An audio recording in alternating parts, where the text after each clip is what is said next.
네, 이번에는 타원곡선 그룹의 두 번째 시간으로서 타원곡선 그룹의 성질에 대해서 알아보도록 하겠습니다. 지난 타원곡선 첫 번째 시간에서 타원곡선이란 무엇인가를 정의를 했었고, 타원곡선 그 그룹을 위한 연산이 어떻게 되느냐에 대해 살펴봤는데요. 이제 타원곡선 그룹 자체의 성질은 좀 어떻게 되는지에 대해서 알아보도록 하겠습니다. 네, 이 페이지는 타원국선 그룹 연산에 대해서 그 첫 번째 시간에도 나왔던 편인데요. 다시 한번 생각을 해보도록 하겠습니다. 케이스가 여러 가지로 나와 있었죠. 그렇죠? 5개의 케이스로 우리가 정리를 해서 그 각각에 대해서 그 연산 공식을 정리를 했었어요. 그래서 기본적으로 타원국선 연산은 기하학적으로 정의가 되는 것이고, 두 점을 지나는 직선을 생각을 하고 그 직선하고 타원국선이 만나는 또 다른 점을 생각을 하는 거죠. 그래서 그 또 다른 점의 x축에 대한 대칭점을 그 두 원래 점의 연산의 결과로서 우리가 생각을 하게 됩니다. 그래서 케이스 첫 번째 같은 경우에는 두 점이 다 그 무한원점이 아니고 서로 다른 점이고, 두 점이 이제 그 x축에 대해서 대칭이 아닌 경우에 대해 생각을 한 것이고, 두 번째 케이스 같은 경우에는 역시 두 점이 다 그 무한원점이 아닌데 두 점이 x축에 대해서 대칭인 경우, 그 케이스에서는 두 개가 더하면 서로 여건관계에 있기 때문에 두 개 더했을 때 무한원점이 된다라고 정리를 했었습니다. 그 다음에 우리 P라는 점이 이제 더블링을 하게 되는 경우를 생각을 했었죠. 그렇죠? 그래서 그 y좌표가 0이 아닌 케이스와 y좌표 0인 케이스를 생각을 했었고, y좌표가 0이 아닌 케이스 같은 경우에는 이제 그 우리가 덧셈 공식을 이런 식으로 정리를 할 수가 있었었고, 두 좌표 그 한 좌표, 그러니까 y좌표가 0인 케이스에 대해서는 그 접선이 y축과 평행하게 되기 때문에 두 개 그 자체가 역원이 되는 거죠. 그래서 그 두 개를 더하게 되면은 point at infinity, 즉 무한원점이 된다라고 얘기를 했었습니다. 무한원점과의 연산은 무한원점은 항등원이 되기 때문에 어느 점이든 무한원점하고 연산이 하게 되면은 자기 자신이 나온다고 했어요. 그래서 p 더하기 g로는 p가 될 거고, 두 개 무한원점 5 더하기 5가 되면은 다시 5가 나오겠습니다. 여건 같은 경우에는 네, 우리 어디서 할 수 있냐면 케이스 2에서 할 수가 있었죠. 케이스 2에서 할 수가 있었는데, 결국 여건은 뭐냐면 어떤 점의 여건 포인트는 뭐가 되냐면은 그 점의 x축에 대한 대칭점이 됐었어요. 그래서 그 대칭점은 어떻게 그으면 되느냐? x축에 대칭이 되는 거니까 y 대신에 마이너스 y가 된다는 거죠. 그래서 마이너스 p라고 하는 것은 x, 마이너스 y로 쓸 수가 있다. 그 다음에 그 무한원점 같은 경우는 그 자신이 항등원이기 때문에 그 항등원은 자기 자신이 바로 여건이 되죠. 그래서 마이너스 5가 5가 된다는 사실을 우리가 정리를 했었습니다. 그래서 타목성 그 집합을 정의를 했었고, 항등원이 되는 무한원점을 정의를 했었고, 각각의 포인트에 대해서 여건 포인트도 우리가 계산해낼 수가 있었는데, 근데 그룹을 위해서는 한 가지 성질이 빠져 있죠. 바로 그 그룹 연산이 결합법칙이 성립을 해야 된다는 건데요. 그 성질에 대해서 알아보도록 하겠습니다. 네, 그래서 앞에서 이미 다 말씀을 드렸는데, 타원 곡선은 일단 우리가 바이어스트라스 이퀘이션을 정의를 했었죠. 그렇죠? y제곱은 x3승 더하기 ax 더하기 b, 우리가 그 기반이 되는 유한체 같은 경우에는 GP로 우리가 많이 생각을 하기 때문에 마드피 연산으로 된 이 방정식을 많이 생각을 합니다. 타원 곡선의 형태는 꼭 이렇게 생길 필요는 없어요. y제곱은 x3승 더하기 ax 더하기 b꼴이 아니라 다른 형태로도 존재를 하게 됩니다. 근데 우리 그 과목에서는 바이어스트라스 이퀘이션만 생각을 하겠습니다. 또 다른 형태의 타원곡선 같은 경우에도 적절하게 그 변환을 통해 가지고 다 바이어스트라스 이퀘이션으로 다 표시를 할 수 있기 때문에 바이어스트라스 이퀘이션을 가지고서만 타원곡선 그룹을 생각을 하더라도 모든 것을 다 생각을 할 수가 있겠습니다. 그래서 타원곡선을 근데 정리를 할 때 우리 하나의 제한 조건이 있었죠. 그렇죠? 그래서 4a 3승 더하기 27b의 제곱은 마드피로 0이 아니다 라고 했었고, 이 GP라고 하게 되면 결국 뭐였냐면은 요 y제곱은 x3승 더하기 ax 더하기 b를 만족하는 x하고 y들, 그래서 x, y로 묶어져 가지고 하나의 점으로 정의를 했었죠. 요 점들의 집합하고 바로 무한원점, p가 무한원점이죠. 그렇죠? 무한원점 하나가 첨가된 것을 정의를 했었습니다.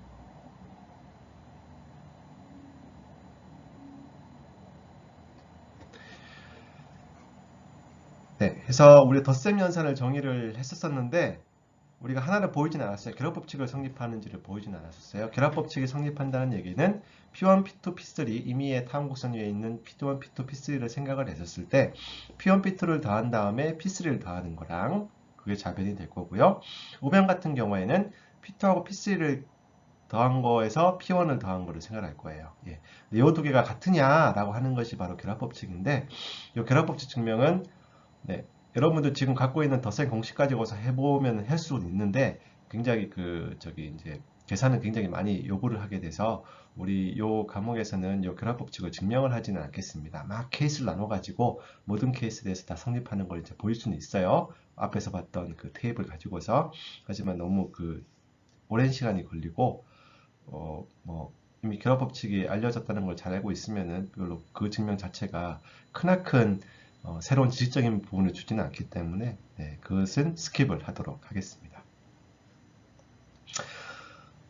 그리고 네, 항등원은 바로 무한원점이 됐었습니다. 그렇죠? 앞에서 말씀을 드렸어요. 해서 어떤 타원곡선 위에 점 P하고 무한원점 5하고 더하게 되면은 바로 P가 된다. 그러면 여건 같은 경우에는 각각의 점 P에 대해서 마이너스 P가 존재를 하죠. 그래서 P하고 마이너스 P를 더하게 되면 무한점이 되는데 바이어스트라스 이퀘이션 2의 경우에는 즉 이와 같은 형태의 y제곱은 x3승 더하기 ax 더하기 b꼴 같은 경우에는 마이너스 P라고 하는 것이 원래 점에서 x축에 대해서 대칭이동한 거기 때문에 x, 마이너스 y로 계산이 될 수가 있다. 아주 간편하게 계산이 될 수가 있죠. 마치 우리가 정수에서 마이너스를 생각하듯이 마이너스만 y 값에만 붙여주면 된다라고 하는 것이 바로 타원곡선 연산 법칙에서 알 수가 있었습니다. 그리고 마지막으로 교환 법칙이 성립하는 것도 알 수가 있어요. P1 더하기 P2가 P2 더하기 P1하고 같죠. 왜냐하면 지금 우리가 기하학적으로 생각을 했을 때 두 점을 지나는 직선이라고 했어요. 두 점에 지나는 직선은 그 두 점이 순서가 뭔지는 중요하지 않죠. 그렇죠? 그렇죠? P2와 P1을 지나는 직선이랑 P1과 P2를 지나는 직선이랑 똑같습니다. 그래서 연산을 할 때 순서는 전혀 중요하지가 않다. 순서와 상관없이 연산을 할 수가 있다. 즉 교환 법칙이 성립을 한다는 얘기가 되는 거고요. 아벨리안 그룹을 형성하게 됩니다.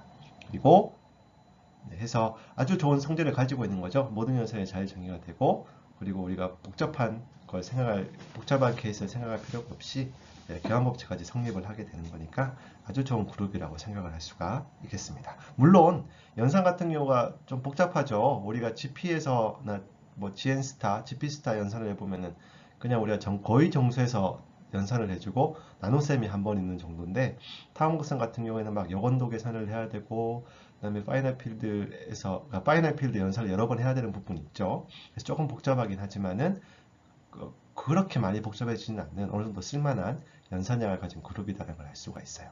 왜 이 타원곡선 그룹이 암호에서는 많이 쓰이게 되는지에 대해서는 좀 이따가 말씀을 드리도록 하겠습니다. 자, 우리가 그룹이라고 하면은 그룹의 원소의 개수에 대해서 생각을 해야 됩니다. 그렇죠? 우리가 위수라고 부르는데 그룹 위수는 그룹 G의 원소의 개수고 우리가 절대값으로 해서 표시를 했었습니다. 그럼 타원곡선 그룹 같은 경우에는 그룹의 개수가 어떻게 되느냐? 예를 들어서 GN스타 이러면은 우리의 그룹의 GN스타 그룹의 개수는 바로 오일러 파이 펑션 적용 값이었죠. GP스타 같은 경우에는 바로 P-로 계산이 됐던 거였고요. 근데 불행하게도 타원곡선 같은 경우에는 그렇게 GP, 그다음에 Y제곱은 A, X3승 더하기 AX 더하기 B 그런 A하고 B하고 P하고 묶어가지고 이그젝트한 포뮬러로 타원곡선 점들의 개수를 계산해낼 수는 없습니다. 네. 여러 가지 그렇게 이제 연결이 되지 않기 때문에 그런데요. 그래서 타원곡선 점들의 개수, 어떤 타원곡선 Y제곱은 X3승 더하기 AX 더하기 B 그 다음에 그 위에는 우리가 이제 mod GP를 생각을 하니까 mod P 했을 때 이 A, B, P 가지고서 뭔가 공식이 있으면 참 좋을 것 같은데 위수 공식이 있으면 참 좋을 것 같은데 그런 건 존재하지 않아요. 단 우리가 범위는 알 수 있습니다. A하고 B하고 P 가지고서 이 타원곡선의 점들은 대략 몇 개 정도다 라고 하는 것은 알 수가 있는데 그것을 알려주는 것이 바로 하세 정리가 되겠습니다. 굉장히 중요한 정리라고 할 수 있어요. 우리가 그룹의 크기라고 하는 것이 나중에 암호에서 사용될 때는 굉장히 중요한 안전성의 토대가 됩니다. 그래서 그룹 크기가 굉장히 커야지만 문제가 없어요. 왜냐하면은 그룹 크기가 작으면은 뭐 하나의 원소마다 우리가 정보를 갖다가 다 파악을 해낼 수가 있어가지고 쉽게 암호가 깨질 수가 있는데, 요 그룹 크기가 뭐 무지무지하게 커가지고 그런 식으로 전수조사하는 식으로는 통하지 않는다라는 성질이 필요하기 때문에, 그룹 크기가 어느 정도 커야 되는데 얼마나 되느냐라는 것이 바로 하스 정리입니다. 한번 살펴보도록 하죠. 네, 타원곡선 2가 GP에서 정의됐다고 칩시다. 그러니까 그 유한체 GP에서 정의된 타원곡선이 있으면은 그 타원곡선의 개수는 정확하게는 모르지만은 아래의 범위를 만족한다고 할 수 있어요. 그래서 GP의 이 GP의 원소의 개수는 루트 P 빼기 1의 제곱보다는 크고 루트 P 더하기 1의 제곱보다는 작다. 굉장히 그래도 나름 정확하게 알려줍니다. 그렇죠? 왜냐면은 루트 P 빼기 1이나 루트 P 플러스 1이냐 대충 뭐 P에다가 더해진 상황이 되는 거죠. 뭐 루트 P 플러스 1 같은 경우에는 플러스 보면 P 더하기 2 루트 P 더하기 1이고, 요거 같은 경우에는 P 빼기 2 루트 P 더하기 1이에요.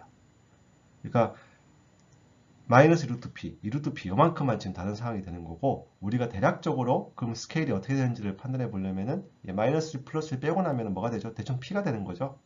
그래서 이 GP에는 대략 P개의 점이 존재한다. 이거 굉장히 좋은 성질이죠. 왜냐하면 GP라고 하는 것이 GP 스타가 이제 대충이 아니고 P-1개의 점이 존재하는데, 이 정도 그럼 P- 그러니까 점들의 개수가 커지기 위해, 그러니까 요 집합의 개수가 커지기 위해서는 P를 키우면 되는 거잖아요. P 크기만큼 집합 크기가 커지는 거고, 우리가 타원곡선에 대해서도 비슷한 일이 성립한다는 거죠. 왜냐하면 타원곡선의 점의 크기가 대략 P개의 점이기 때문에 타원곡선 점을 갖다가 많이 만들고 싶으면은 P를 그만큼 늘리면 되는 거죠. 그래서 우리가 P 스타만큼 유연하게 우리의 P 사이즈를 조정을 함으로써 타원곡선 그룹을 키울 수가 있게 되겠습니다. 아주 중요한 정리라고 할 수가 있겠어요.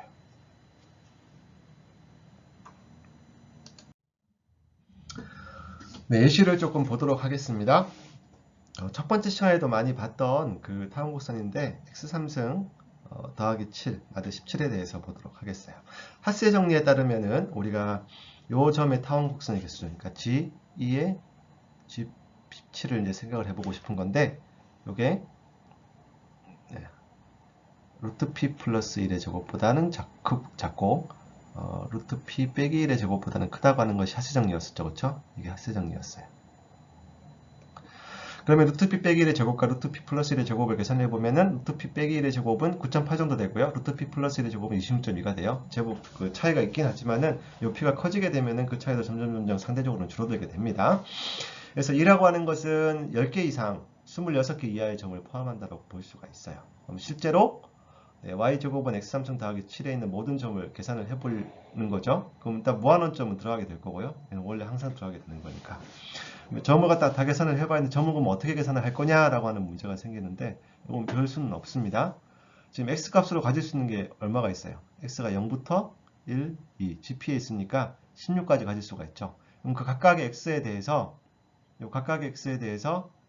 y라고 하는 것은 플러스 마이너스의 스퀘어 루트가 되겠죠. x3승 더하기 ax 더하기 b, 여기서는 7이 되겠죠. 이게 마드 17로 제곱근을 가지는 걸 계산을 해야겠죠. 그렇죠? 마드 17에 있는 원소가 됩니다. 이것도 G17에 있는 원소가 된다는 거죠. 그래서 이거를 다 계산을 해야 돼요. 근데 x가 0일 때는 존재하지 않고요. x가 0일 때는 제곱근이 존재하지 않고, x가 1일 때 제곱근이 처음으로 5하고 12하고 존재하게 돼요. 그래서 1,5랑 1,12가 들어가고, 그다음에 x가 2일 때 7하고 10이 존재하게 돼서 2개가 들어가고, 그다음에 x가 3일 때는 y 값이 0이 되기 때문에 이건 중근이 되는 거죠. 그렇죠? y가 이거 말고는 가지진 않아요. 3,0 하나가 있고, 5일 때 2개, 6일 때 2개, 7일 때는 존재하지 않네요. 8일 때 2개, 9일 때도 존재하지 않고, x가 9일 때는 요 조건을 만족을 하는 y 값이 존재하지 않는 거예요. 요게 존재를 하고, 그 다음에 x가 10일 때 이렇게 존재를 하고, x가 15일 때 이렇게 또 2개가 존재를 하게 돼서 총 18개의 점이 존재하는데, 18은 10 이상 26개가 되는 거니까 하스 정리가 잘 만족한다는 것을 우리가 알 수가 있겠습니다.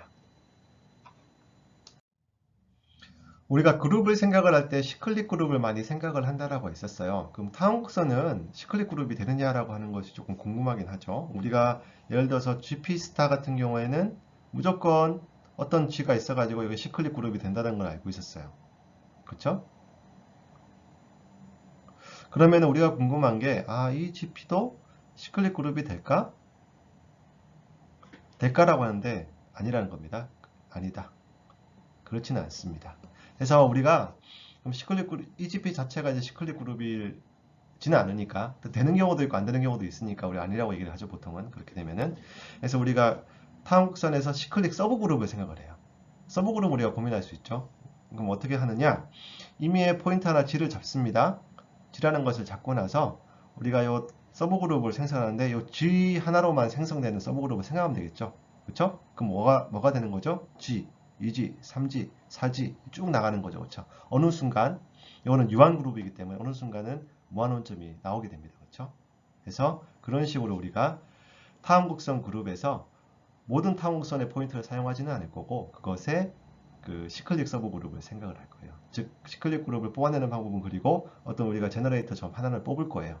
그리고 그거를 갖다가 충분하게 G, 2G, 3G 쭉 해가면서 충분하게 우리가 원하는 크기가 되도록 하는 G를 선택을 할 겁니다. 그래서 G로 생성되는 타항곡선 2의 시클릭 서브 그룹을 우리가 주로 생각을 하게 되겠습니다. 그러면 서브 그룹 H의 미수는 어떻게 될까 하는 것도 궁금해지죠. 왜냐하면은 우리 요 미수의 크기가 커야지 안전성이 담보가 된다고 했기 때문에 서브 그룹 H의 미수가 전부 커야 됩니다.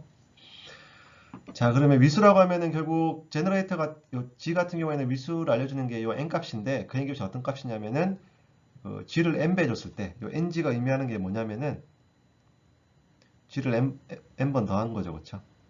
n개가 있는 거예요. n개를 더한 겁니다. G를 n개 더한 건데 그것이 무한원점이 되는, 즉 항등원이 되는 n, 최소의 자연수 n을 바로 미수라고 하게 되는 거죠. 이게 왜 그러냐면은 우리가 G, 2G 이렇게 나갈 거잖아요. 그럼 NG가 나올 거죠. NG는 무한원점이 돼요. 그 다음에 N 플러스 G는 뭐가 되죠? 이게 되죠, 그렇죠? NG는 1이고 그 다음에 G를 더하니까 G가 되는 거죠. 그래서 계속 이렇게 순환을 하게 됩니다. 총 N개가 존재하게 되는 거죠. 그래서 이 N이 바로 서브그룹 H의 미수가 되는 것인데 우리가 라그랑주 정리에 의하면은 H라는 것은 2의 약수가 돼야 되죠. 왜냐하면 원래 그룹과 서브그룹이 있으면은 그 서브그룹의 미수는 원래 그룹 미수 약수가 되어야 돼요. 그렇죠? 이거는 우리가 라그랑주 정리에서 배운 바가 있습니다. 그러니까 지금 이것만 보고 있으면은 서브그룹의 최소의 미수가 뭔지는 사실 나오지는 않습니다. 그렇죠?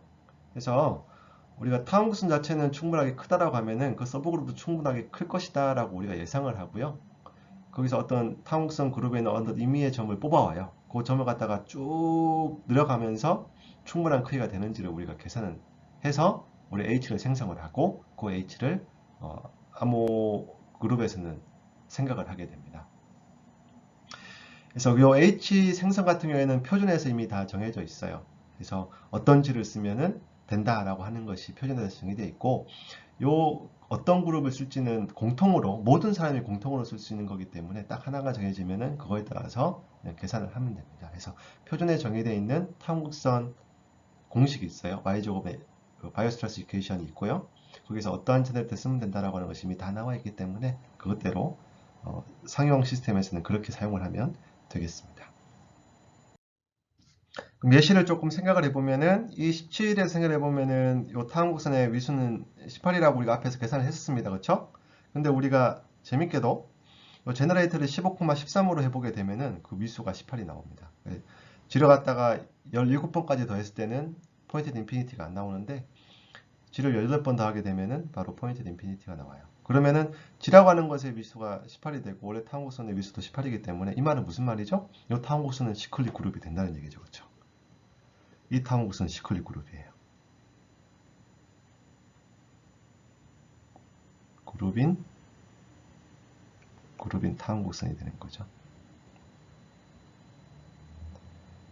이거는 근데 우연찮은 케이스인 거고 보통의 경우는 시클릭 그룹이 되지는 않습니다. 그래서 보통은 아까 앞에서 말씀드렸던 것처럼 어떤 임의의 제너레이터를 뽑게 되면은 그 집합이 이의 진부분 집합이 되는 거고요. 그래서 이보다 작다라고 얘기를 하게 되는 거고 그리고 우리가 앞서 말씀드렸던 것처럼 타항곡선 암호 같은 경우에는 타항곡선에서 어느 미수가 굉장히 큰 제너레이터를 뽑아가지고 그 제너레이터로 생성되는 시클릭 그룹에서 암호 시스템을 설계를 하게 되겠습니다. 네, 이것으로 타항곡선의 이론적인 배경에 대해서는 두 번에 걸쳐 가지고 그 내용을 쭉 살펴보았습니다. 아마 타항곡선 암호 시스템을 이해하기에는 이 정도 수준의 타항곡선 지식이 있으면 충분할 거라고 생각이 들고요. 다음부터는 타항곡선 암호 시스템에 대해서 본격적으로 이후에 알아보도록 하겠습니다.